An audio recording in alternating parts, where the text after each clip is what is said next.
హల్లెలూయా. ఒకే మాట చెప్పి ముగించాలని ఆశపడుతున్నానండి. ప్రవీణ్ గారి నష్టము మనందరికి ఎంతో బాధ, వేదన, దుఃఖం, ఏడుపు.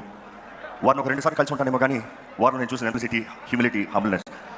వారు ఈరోజు లేరు అన్న మాట విన్నప్పుడు గత 2 రోజులుగా మా కుటుంబం, నాన్నగారు, మేమందరం ఎంతో కలవరపడ్డాము. ఈరోజు జైపాల్ ఫౌండేషన్ నుండి, Calvary church Chennai, lord church Hyderabad నుండి we share our condolences to the family.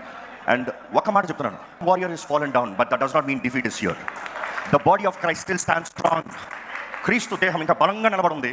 ఇంకా బలమైన కార్యాలు ఎక్కడైతే మాటేష్ అయ్యారో అక్కడ అధికమైన సువార్త రక్షణ కార్యము విఫలమవుతామో మనం చూసాం చరిత్రలో. The same should repeat in Jesus name. ఇంత నేను ముగిస్తున్నానండి దయచేసి. ఎస్, దేవునామానికి మహిమ కలుగును గాక. పాస్టర్ ప్రవీణ్ పగడగాల్ గారు మరణ వార్త విన్న వెంటనే జీర్ణించుకోవడానికి మాకు చాలా సమయం పట్టింది. మేము వారితో పాటు, వారి కుటుంబంతో పాటు ఎంతో బాధపడ్డాము. అదే రీతిగా సిస్టర్ వాళ్ళ వైఫ్ సిస్టర్ జెసికా గారు నన్ను ఎంతగానో ఇన్స్పైర్ చేస్తున్నాయండి. She said where ever he stopped she will finish. దాన్ని బట్టి దేవునికి మహిమ కలుగును గాక. సహోదరి కోసము, వారి పిల్లల కోసం మీరందరూ కూడా ప్రార్థన చేయండి. ప్రేమ, కనికరము, క్షమాపణ ఇదే మనం అందరం కూడా ఎల్లకాలము పాటించాలని ఈ కొద్ది మాటలతో ముగిస్తున్నాను. God bless you.